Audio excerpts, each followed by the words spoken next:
Pendant que les malheureux Shadok essaient en vain de faire partir leur fusée à la main, les Gibis finissent d'aménager la leur.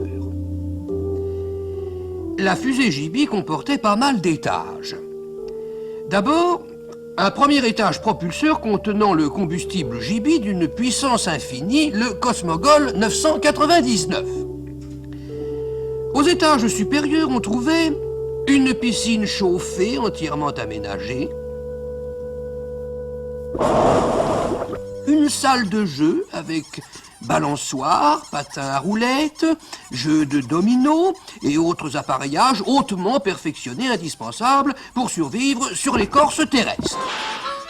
Un étage carnaval avec manège, montagnes russes et autres instruments de navigation indispensables pour la même raison. Un étage campagne avec des fleurs, des arbres, des petits ruisseaux et des jardins potagers où les Gibis cultivaient des légumes nécessaires pour subvenir à leurs besoins techniques. Moteur électrique et ionique, microphone en grappe, gyroscope ou tube de télévision. Et dans les vergers, ils poussaient des antennes radars, des goniomètres et des radiotélescopes. Tous ces instruments-là donnaient des graines que l'on récoltait.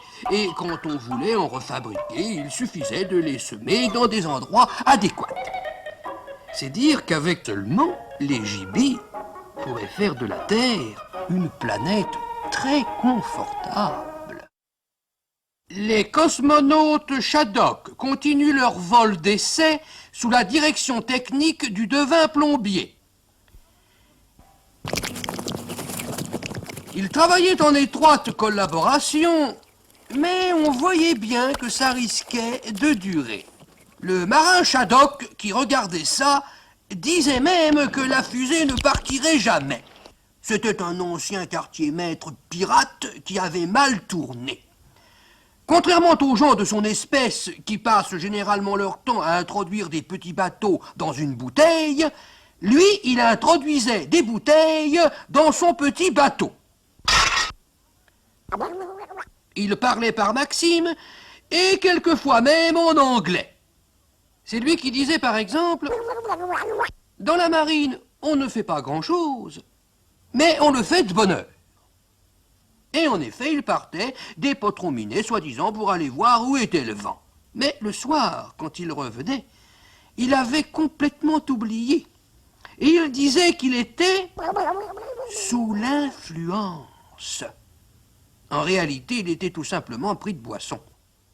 Pour la fusée, il disait que le plus simple était encore d'aller subtiliser la fusée Gibi, que lui connaissait le chemin et que lui, il irait la subtiliser, lui, et en bateau. Naturellement, c'était insensé.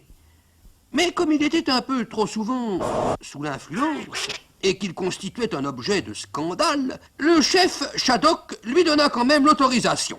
En fait, il se disait que c'était un moyen simple et élégant de s'en débarrasser. Le pauvre marin pourrait-il tenir son pari et traverser le cosmos en bateau?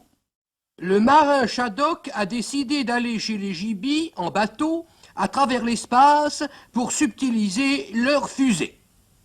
Il mettait la dernière main à une caravelle interstellaire de sa conception et il se dépêchait de peindre tout ce qu'il pouvait.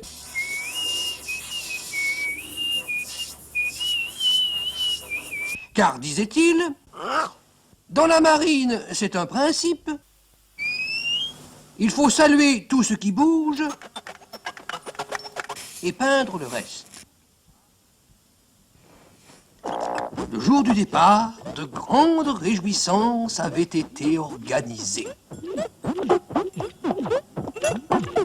Et quand la Shadok Caravelle fut inaugurée,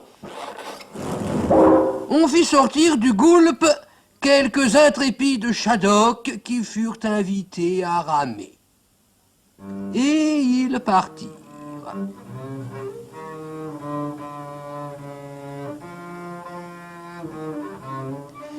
Puis, aussitôt après, sans perte de temps inutile, on procéda à une autre inauguration, celle d'une magnifique statue où on pouvait lire « À nos hardis marins perdus dans le cosmos », parce qu'on savait déjà qu'ils ne reviendraient pas.